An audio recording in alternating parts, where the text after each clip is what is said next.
कामरान टेसोरी की लंदन में अहम मुलाकात, हकीकत क्या है आपके सामने रखने वाला हूं।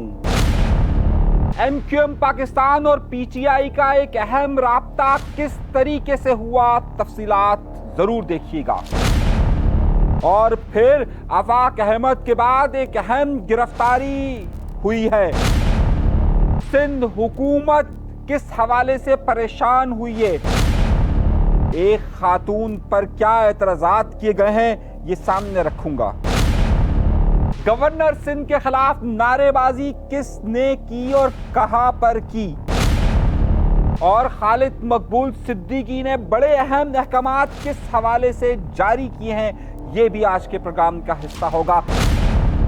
महमूद मौलवी IPP यानी कि साबिक तहरीक इंसाफ, और आजकल मालूम नहीं कहां, उनका एक अहम बयान आया है। उस बयान के पीछे क्या हकीकत है, ये भी आज के प्रोग्राम में रखेंगे। अपने प्रोग्राम का बाकायदा आगाज करते हैं अपने परवरदिगार के शुक्र से। मैं आपको जो बड़ी अहम बातें बताने वाला हूं, उसमें से अहम नुक्ता यह है कि आफाक अहमद की गिरफ्तारी के बाद आज फिर सिंध में एक बहुत बड़ी गिरफ्तारी हुई है। आखिर इसके पसे पर्दा हकाइक क्या है और मामला किस हद तक जाने वाले हैं।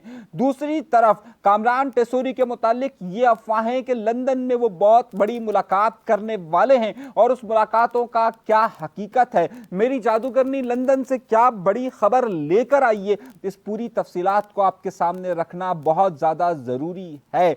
एक अहम इजलास जो कि हुआ खालिद मकबूल सिद्दीकी की क़यादत में, लेकिन उससे पहले तहरीक इंसाफ के एक अहम रहनुमा ने MQM पाकिस्तान के अहम रहनुमा से बातचीत की। टेलीफोन पर होने वाली वो गुफ्तगू क्या थी और क्या वजूहात थी, ये भी आपके सामने रखने वाला हूं।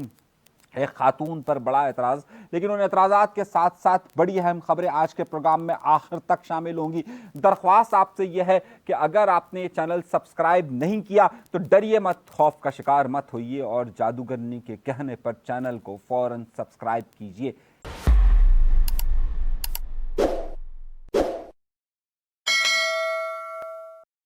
जी जनाबे वाला, सबसे पहली और अहम स्टोरी का आगाज करते हैं। कामरान टेसोरी साहब जहां जाते हैं वहां पर उनके कदम जरूर सामने आना शुरू होते हैं। पिछले दिनों कामरान खान टेसोरी साहब कई हवालों से खबरों में रहे, लेकिन दो हवालों से बहुत ज्यादा खबर में रहे, और वो ये कि जब महाजर कल्चर डे मनाया गया और उसके बाद जब उसके हवाले से उन्होंने मुख्तलिफ अपने सेक्टर्स की या अपने टाउन्स की जो एक इशाया दिया था, उसमें उन्होंने कहा था कि जनाब अल्ताफ हुसैन साहब से, उन्होंने लफ्ज़ इस्तेमाल किया था अल्ताफ हुसैन भाई से हमारा कोई इख्तलाफ नहीं है, उस पर उनका मामला रियासत के साथ है। उसके बाद ही कुछ दिनों के बाद उन्होंने हमारे एक बहुत करीबी दोस्त हैं फैसल हुसैन साहब को एक इंटरव्यू दिया, और उस इंटरव्यू में उन्होंने कहा कि अगर उन्हें कहा जाएगा कि वो अल्ताफ हुसैन साहब और रियासत के दरमियान अगर कोई सालसी का किरदार अदा करे तो वो बिल्कुल करेंगे। अच्छा, ये दो बातें एक तरफ रह गई, लेकिन परसों यानी कि एक दिन पहले जब मैं प्रोग्राम रिकॉर्ड कर रहा हूं, तारीख आज 17 फरवरी है, उससे एक दिन पहले कामरान खान टेसोरी साहब के हवाले से यह खबर चलना शुरू हुई कि वो लंदन गए। अच्छा, क्योंकि ये दो बातें एक साथ थी, और उसके बाद पता नहीं ये अफवाहें को खबर बनाने वाले लोग कौन होते हैं, उन्होंने ये अफवाहें बनाना शुरू कर दी। मैं लफ्ज़ इस्तेमाल कर रहा हूं, ज़रा गौर से सुनिएगा, समझिएगा, और मेरा लफ्ज़ है अफवाहें। मैं लफ्ज़ इस्तेमाल कर रहा हूँ, अफवाहें खबर नहीं कह रहा। उसके बाद ये चलना शुरू हो गया कि जनाब कोई बहुत बड़ी मुलाकात हो रही है, वहाँ पर शायद अल्ताफ हुसैन साहब से कोई मुलाकात होगी, सालसी के किरदार की बात हो गई है, ऐसा हो गया, ऐसा हो गया।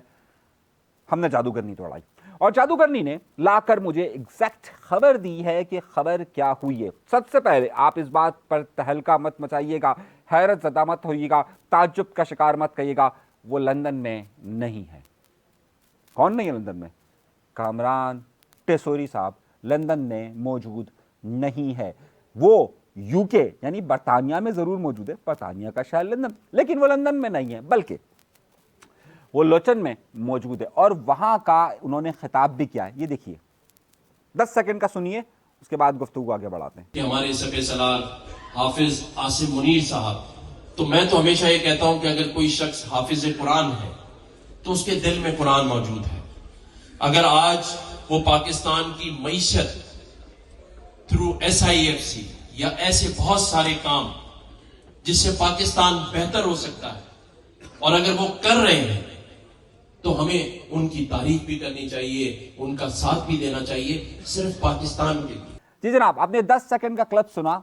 दर हकीकत कामरान खान टेसोरी किसी और मिशन पर है, और वो मिशन है इस वक्त पाकिस्तान के चीफ ऑफ आर्मी स्टाफ यानी कि हाफिज आसिम मुनीर साहब के हवाले से। और वो मिशन ये है कि उनका प्रोग्राम ये है कि जो इस वक्त SICF और जो उन्होंने ग्रीन इनिशिएटिव लिया हुआ है, उस हवाले से पाकिस्तानी कम्युनिटी को न सिर्फ UK के अंदर बल्कि यूरोप में जहाँ जहाँ भी कामरान खान टेसोरी साहब को सुना, देखा या उनकी जान पहचान है, वहाँ पर जाकर वो इस पर गुफ्तगू कर रहे हैं कि इस हवाले से वहाँ पर पाकिस्तानी इन्वेस्टमेंट को लाया जा सके। दर हकीकत वो गए तो एक काम से हैं, लेकिन वो काम वो नहीं है जिसके मुतालिक अफवाहें गर्दिश कर रही हैं। दर हकीकत काम कुछ और है, और इस हवाले से हमारी जादूगरनी ने यह बताया कि रोज़ की बुनियाद पर उनके मुख्तलिफ जगहों पर खिताब और मुख्तलिफ मुलाकातें तय हैं, और इस हवाले से जो प्रोग्राम बताया गया है वो कुछ और है, और जो फैलाया गया है वो कुछ और है, और ये मामला कुछ और है। आइए दूसरी बड़ी खबर की तरफ और बड़ा अहम नुक्ते पर। अब आइए दूसरी खबर पर, और दूसरा अहम नुक्ता यह है कि आफाक अहमद साहब की गिरफ्तारी के बाद यूं लगता है कि सिंध हुकूमत को पर लग चुके हैं।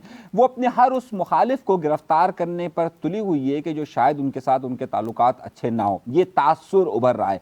कराची शहर में नहीं बल्कि कराची शहर या सिंध में एक बहुत बड़ी गिरफ्तारी हुई है, और वो बहुत बड़ी गिरफ्तारी आफाक अहमद साहब को बार बार आपने देखा होगा कि मुराद अली शाह साहब बार बार एक बात कह रहे हैं कि जनाब ये क्रिमिनल क्रिमिनल क्रिमिनल का लफ्ज़ इस्तेमाल कर रहे हैं, और उनकी सिर्फ तकरीर को दहशतगर्दी के मुकदमे में डाला गया। मैंने आपको अपने पिछले वीलॉग के अंदर तफसील के साथ बताया कि जनाब वहाँ अदालत के अंदर क्या हुआ, और उनके उस बयान को सिर्फ और सिर्फ बयान तस्वुर किया जा रहा है। जज ने खुद कहा कि ये तो एक बयान है, इसमें तो कोई ऐसी एक्टिविटी का नहीं जिक्र किया गया। लेकिन आपको मालूम है कि इस वक्त जितनी भी क़यादत जिसको अपोजिशन तस्वुर किया सकता है उनको बंद किया रहा है। अब एक बड़ी अहम खबर आई है, GDA यानी कि ग्रैंड डेमोक्रेटिक अलायंस जो है उसके एक अहम रहनुमा है, और उनका नाम है गुलाम मुर्तज़ा जतोई। गुलाम मुर्तज़ा जतोई पर जब इलेक्शन के दिनों में पाकिस्तान पीपल्स पार्टी की तरफ से ये इल्ज़ाम आयद किया गया था कि उनकी फायरिंग से पाकिस्तान पीपल्स पार्टी का एक कारकुन जो है वो हलाक हुआ है, उसके बाद ये मामला इंसदाद दहशतगर्दी की अदालत में चला था, जहां से उनकी जमानत हुई थी। और अब ये इत्तलात मिली है कि गुलाम मुर्तज़ा जतोई को इंसदाद दहशतगर्दी की अदालत में पेश ना होने के जुर्म में गिरफ्तार कर लिया गया है। क्या वाकई में ये इंसदाद दहशतगर्दी की अदालत में पेश ना होने का जुर्म है, या ये पाकिस्तान पीपल्स पार्टी की मुखालफत का नतीजा है? दर हकीकत इसे बहुत सारे लोग अलग अलग तरीके से देख रहे हैं। क्या पाकिस्तान पीपल्स पार्टी ने एक ग्रैंड ऑपरेशन का आगाज़ किया हुआ है जिसमें उनके खिलाफ जो भी आवाज़ें होंगी उसे दबाया जाएगा? तो आप कहेंगे इस हवाले से तो MQM पाकिस्तान भी कह रही है, इस हवाले से तो जमात इस्लामी भी कह रही है, इस हवाले से तो PTI भी कह रही है। नहीं, मामला यह है कि स्ट्रीट पावर और स्ट्रीट को का इशू है, क्योंकि ये तीनों सियासी जमातों के हवाले से कहा जाता है। देखिए ना, अभी जमात इस्लामी ने डंपर पर प्रोटेस्ट किया, लेकिन उन्हें नहीं पकड़ा जाता उस तरीके से वो। लेकिन आफाक अहमद साहब के बयान पर इससे ज़्यादा ख़तरनाक किस्म के बयान इस वक्त जो हाफिज़ नईमुर रहमान साहब की जगह पर कराची के अमीर आए हुए हैं, उन्होंने गुफ्तगू की है, लेकिन नहीं गिरफ्तार किया गया। मगर ये गिरफ्तारी का सिलसिला जारी है। अब इस हवाले से एक और बड़ी खबर भी आई है, और वो आई है कि IPP के जो साबिक इस्तेकाम पाकिस्तान पार्टी और पहले तहरीक इंसाफ के रहनुमा हुआ करते थे महमूद मौलवी साहब, उन्होंने आफाक अहमद साहब की हिमायत में एक बयान जारी किया है कि जनाब इन्हें फौरी तौर पर रिहा किया जाए। ये एक स्टेटमेंट बड़ी एक डेवलपमेंट का जरिए। मगर इसके साथ साथ एक और बड़ी खबर आई है, और वो बड़ी खबर मैं आपको देने वाला हूं। इस दूसरी बड़ी खबर का आगाज कैसे हुआ, और कामरान खान टेसोरी के खिलाफ नारेबाजियां किस तरीके से हुई, किसने नारेबाजी की? मुलाकातें आज 17 फरवरी है, आज नारेबाजी हुई है, लेकिन मैं आपको लेके चलता हूं 2 दिन पीछे। 2 दिन पीछे पाकिस्तान तहरीक इंसाफ के अहम रहनुमा, और इस वक्त सिंध के अंदर और ख़ासतौर पर कराची के अंदर उनका एक बड़ा नाम जिसे तस्वुर किया जाता है, इस वक्त सिंध असम्बली के अंदर उनके पार्लिमानी लीडर भी हैं, और वो नाम है शब्बीर कुरैशी का। शब्बीर कुरैशी ने 2 दिन पहले MQM पाकिस्तान के रहनुमा और इस वक्त जो इनके कायदे हिज़्ब इख्तलाफ हैं सिंध असम्बली के अंदर अली खुर्शीदी से रब्ता किया। जादूगरनी ने बताया कि ये राब्ता टेलीफोन पर हुआ है, और ये राब्ते में शब्बीर कुरैशी साहब ने अली खुर्शीदी को एक दावत दी, और वो दावत इस बारे में थी कि जनाब आइए हम दोनों मिलकर जो सिंध असम्बली में पीर के रोज़ प्रोटेस्ट करते हैं। अब वो गुफ्तगू में क्या हुआ, मैं जादूगरनी की अंदर की खबर आपको बता रहा हूं, लेकिन उससे पहले मैं आपको कुछ और बात बताता हूं। हुआ ये कि कामरान खान टेसोरी ने एक बिल को वापस भेज दिया। से पूरे सिंध की यूनिवर्सिटीज़ के अंदर इस बारे में एहतजाज चल रहा था कि हुकूमत सिंध ने यह फैसला किया है कि वहाँ पर प्रोफेसर्स की जगह पर ब्यूरोक्रेट्स को वाइस चांसलर लगाया जाए, और इसका बिल उन्होंने सिंध असेंबली से पास भी किया, लेकिन कामरान खान टेसोरी ने इस पर एतराज़ लगाकर वापस कर दिया। जब ये वापस कर दिया तो अब ज़ाहिर से असेंबली में दोबारा बहस के लिए आना था। अब पाकिस्तान तहरीक इंसाफ ने एक अलायंस बनाने की कोशिश की। यूं तो पाकिस्तान तहरीक इंसाफ और एमक्यूएम दोनों एक दूसरे को कहती रहती है कि जनाब वो फॉर्म 47 की पैदाइश है, वो कहता है वो फॉर्म 47 की पैदाइश है। पीटीआई इल्ज़ाम लगाती है कि एमक्यूएम वालों को तो फलां ने जितवाया, एमक्यूएम कहती हैं कि 2018 में उन्होंने फलां को जितवाया। लेकिन बहरहाल इससे हटकर इन दोनों जमातों के दरमियान राब्ता हुआ। सिर्फ इनके दरमियान राब्ता नहीं हुआ, बल्कि तहरीक इंसाफ, जमात इस्लामी के दरमियान भी राब्ता हुआ, और इन तीनों ने एक अपोजिशन के किरदार अदा करने की बात की। अब इस हवाले से एक इजलास इतवार के रोज़ 16 तारीख को, अंदर की खबर दे रहा हूँ, खालिद मकबूल सिद्दीकी क़यादत में हुआ। उस वक्त सिर्फ खालिद मकबूल सिद्दीकी साहब थे, और आपको बड़ी हैरत अंगेज़ बता रहा हूँ कि उस वक्त पीएसपी की जो क़यादत है, यानी कि सॉरी मुस्तफ़ा कमाल साहब और अनीस खान खानी साहब वहाँ पर मौजूद नहीं थे, और जो अराकीन असम्बली वहाँ मौजूद थे उनसे खालिद मकबूल सिद्दीकी ने वाज़ेह तौर पर यह कहा कि इस हवाले से प्रोटेस्ट आप करें और इन सबको अलायंस के साथ करें। ये खबर मैं आपको दे रहा हूँ। जब ये मामला हुआ तो 17 तारीख को सब लोग ये बात देख रहे थे कि फारूक सत्तार साहब ने 16 तारीख को एक प्रेस कॉन्फ्रेंस में कहा था कि आफाक अहमद साहब को रिहा किया जाए। तो अब सब लोग ये देख रहे थे कि क्या असेंबली के अंदर ये अलायंस प्रोटेस्ट करता है और इसके साथ साथ आफाक अहमद साहब का मसला भी उठाया जाता है या नहीं उठाया जाता। अब हुआ क्या, पीर की सुबह जब इजलास शुरू हुआ ना, तो पाकिस्तान तहरीक इंसाफ के लोग मौजूद थे, एमक्यूएम के लोग मौजूद थे, जमात इस्लामी के लोग मौजूद थे, लेकिन पाकिस्तान पीपल्स पार्टी हुक्मरान के लोग मौजूद ही नहीं थे। कोरम पूरा होने के लिए 42 अराकीन की कम अज कम ज़रूरत होती है, लेकिन सिर्फ 38 अराकीन मौजूद थे। काफ़ी देर के बाद वहाँ पर 10 अरकान और आए और 48 अरकान हुए, जिसके बाद कोरम पूरा हुआ और असेंबली का इजलास शुरू हुआ। वहाँ पर तिलावत कुरान पाक, नात रसूल मकबूल सल्लल्लाहु अलैहि वसल्लम के बाद वहाँ पर कौमी तराना हुआ, और कौमी तराने के बाद जैसे ही सेशन शुरू हुआ तो मुराद अली शाह अंदर आ रहे थे, लेकिन उन्होंने जाके देखा कि वहाँ पर अपोजिशन पूरी तादाद में मौजूद है, लेकिन हुकूमत के बहुत कम अराकीन मौजूद है, और अपोजिशन ने स्पीकर के सामने आकर मुजाहरा शुरू किया। उन्होंने नारे लगाने शुरू किए, आफाक अहमद को रिहा करो। नहीं, ऐसा नहीं हुआ। सही, उन्होंने आफाक अहमद की रिहाई के मुतालबा नहीं किया, बल्कि उन्होंने वहाँ पर ये फुटेजेस देखिए। ये फुटेजेस में आपको वाज़ेह तौर पर पहले 2 मिनट के लिए फुटेजेस देख लीजिए। स्पीकर कर दी नहीं चलेगी, स्पीकर कर दी नहीं चलेगी, कांग्रेस पे कब्जा नामंजूर, कांग्रेस पे कब्जा नामंजूर, पार्टी वाली की सरकार नहीं चलेगी, नहीं चलेगी, ये काला कानून नामंजूर, ये काला पे कब्जा नामंजूर, जमीयत पे कब्जा नामंजूर, जमीयत पे कब्जा नामंजूर।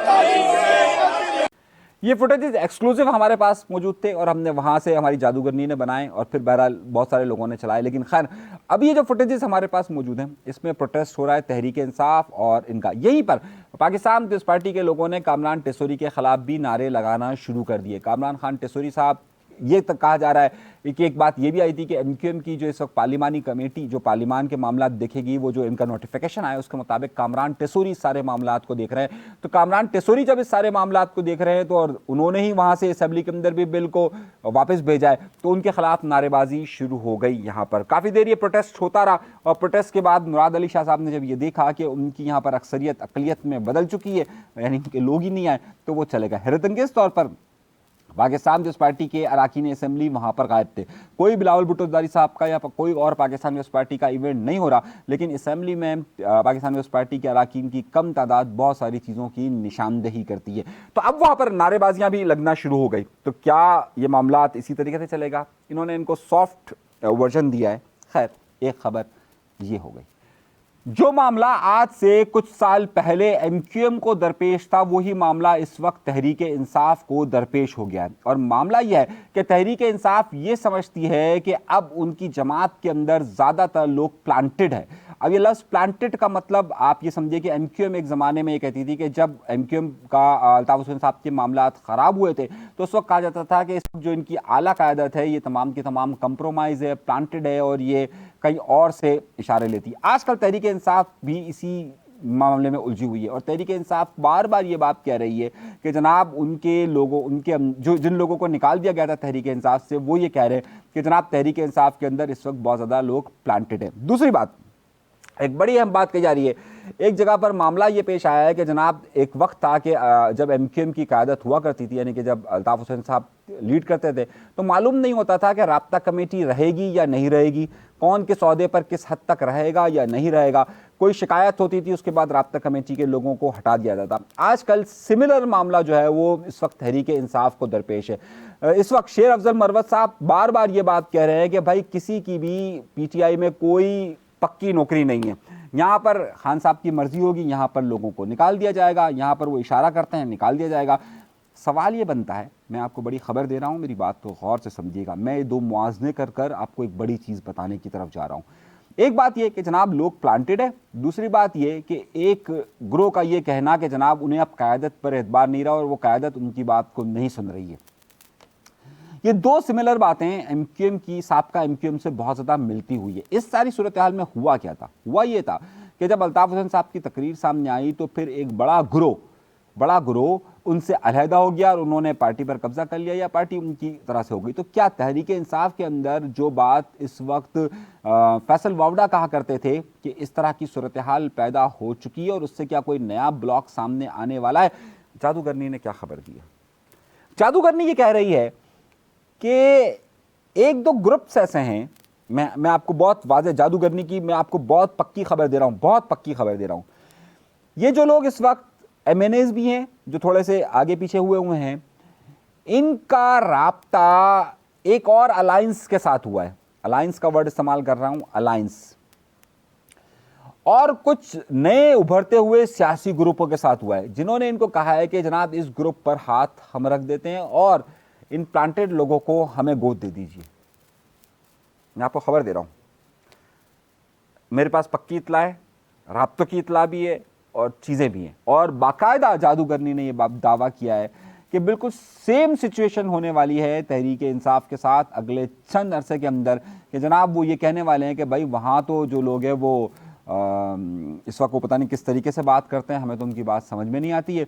तो हम जिस तरह से यहाँ से MQM पाकिस्तान अलग हुई थी और MQM लंदन अलग हुई थी, बिल्कुल उसी तरीक़ा की सिचुएशन क्रिएट होने जा रही है या कोशिश की जा रही है या ख़ुद ब खुद हालात बनते हुए जा रहे हैं। ये मैं आपको बहुत कन्फर्म इतला इसलिए दे रहा हूँ क्योंकि कुछ जादूगरनियाँ हैं, कुछ हम खुद इस बारे में गवाएं। एक बात ये हो गई है। दूसरी बात, यहाँ से पाकिस्तान पीपल्स पार्टी में एक बड़ा मसला हो गया। पाकिस्तान पीपल्स पार्टी इस वक्त MQM के साथ इख्तलाफात तो चाहती है लेकिन उसको एक हद से नहीं बढ़ाना चाहती।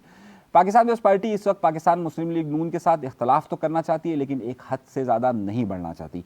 अब मामला ये हुआ था कि इन दो जमातों के हवाले से कि पाकिस्तान पीपल्स पार्टी ने तकरीबन 16 तर्जुमान अपनी हुकूमत के रख लिए थे, जितने महकमे नहीं उससे ज़्यादा तर्जुमान थे। अब हर तर्जुमान को ज़ाहिर है अपनी कुर्सी अपने आप को रोज़ाना मीडिया में दिखाना बहुत ज़्यादा ज़रूरी था।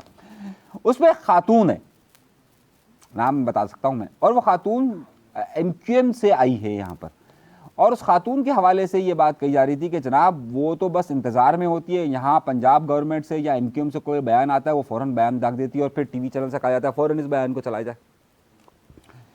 हुआ ये है, इतलात जादूगरनी ने यह दी है कि उस पर पाकिस्तान पीपल्स पार्टी की जो हाई कमांड है उन्होंने शदीद एतराज़ किया और एतराज़ करते हुए है ये कहा है कि जनाब ये इनकी खबरें चलती है, हम इस हद तक ताल्लुकात नहीं बिगाड़ना चाहते, कंट्रोल्ड चीज़ होनी चाहिए। यहाँ पर फारूक सत्तार प्रेस कॉन्फ्रेंस करते हैं, उससे पहले इनका बयान तैयार होता है, हाँ भाई ये लिख के रख दो, ये उस पर निगाह रखते हैं कि हाँ भाई ये लिख के रख दो।